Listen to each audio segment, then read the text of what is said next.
Meet Mia, Theo, and Zuri. I'm Mia. I love bugs and ask why a lot. I'm Theo. I build things. Let's test it. I'm Zuri. I turn facts into fun stories. Wait, that doesn't make sense yet. Let's test it and see.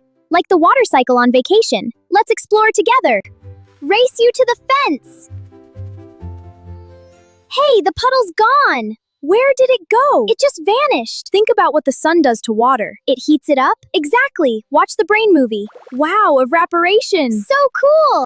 It rained like an hour ago. It was huge. Maybe it went on vacation. Mystery! I love mystery! Where does water go when it disappears? Great question.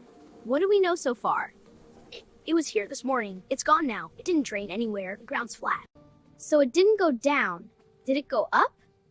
Let's test it. Same amount of water. One's covered, one's not. We'll check back later. While we wait, where do we think it's going? Heat it up, it goes up, up, up. That's called evaporation. Let's check the bowls. Look, the covered one caught it. It's stuck to the wrap. And the open one has less water. So the water didn't disappear. It just changed into something we can't see. Time for a brain move. Puddle water gets warmed by the sun. The warmest bits of water turn into an invisible gas called vapor and float up into the sky. Way up high, it's cold, so the vapor bounces. The robot can vapor bunch back together into tiny droplets. Enough droplets together make a cloud. And when a cloud gets too full, rain! So the puddle didn't go on vacation.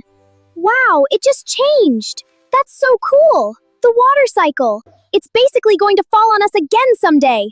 Which means nothing on Earth really disappears. It just moves around. That's called the water cycle, and it's been running the exact same water for billions of years. You might have had a sip of dinosaur puddle today. EW! Wait, actually, that's cool. Yeah, cool! You can do our puddle test at home. 2 bowls, same amount of water. Cover one, leave one open. Check back in a few hours. Which one lost water first? Send us a photo of your results. We tested water and watched it go. Evaporation is cool to know. Try it at home and you will see how science is fun for you and me. See you next mystery! Hi, friends. Did you know your brain makes movies from what you see? But how? What happens when light hits your eyes? That's a great question, Pip. Let's think. Maybe signals are sent somewhere, like to the brain? Exactly! See the signals travel? That's how your brain makes a movie. Why is the sky blue? Sunlight scatters through the air. Blue light scatters the most. At sunset, it turns orange. Science is so cool. Fly, little guy, fly. That's rude. Sandwiches don't have wings, Mia. It is to how do ba wung, Mia. Paper airplanes fly. Why won't this fly? Ooh, that's actually a good one. Let's figure it out. Yeah, let's investigate. This will be fun. Why does my paper airplane glide but my sandwich just drops? A falling sandwich? I sense a mystery. Great question. What's different about them? The airplane's flat and light. The sandwich is kind of a lump. Maybe heavy stuff falls faster than light stuff? Ooh, that's a guess we can actually test. Ready? On 3. 1, 2, 3. Wait, they landed together, but the rock is so much heavier. So, weight doesn't matter? Exactly. Gravity pulls them the same. Let's test it one more way to be sure. Test 2. Same weight, different shape. Same paper, same weight, only difference is shape. They're the same paper, but the flat one is so much slower. So it's not about weight at all. It's about air. Wow, I get it now!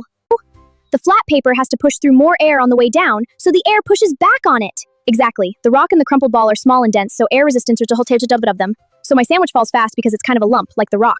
And my paper airplane glides because it's flat and shaped to push against the air the right way, not just fall through it. Time for a brain movie! Gravity is Earth pulling everything toward its center, all the time, on everyone and everything, no exceptions. If there were no air at all, a rock and a feather would fall at the exact same speed. Try it in a place with no air, like the moon, and it really happens that way. But down here on Earth, we have air everywhere, and air pushes back on things, especially flat, wide things. That push is called air resistance, and it's the reason parachutes work, feathers drift, and paper airplanes glide instead of just dropping. So gravity's pulling on everything the same amount, but shape decides who wins the fight against the air. So if I want you to fly, little guy, I need to change your shape, not just let go and hope. Gravity always wins in the end. The only question is how long the trip down takes. Try our drop test at home. Grab 2 same-size pieces of paper. Leave one flat, crumple the other into a ball. Drop them from the same height at the same time. Which one lands first and why? Bonus round. Try dropping a flat paper and a crumpled paper of different sizes and see if you can guess the winner before you drop them. Gravity pulls on us all the same. Air resistance is the only game. Shape it right and you'll fly for a while. Gravity always wins with a smile. See you next mystery.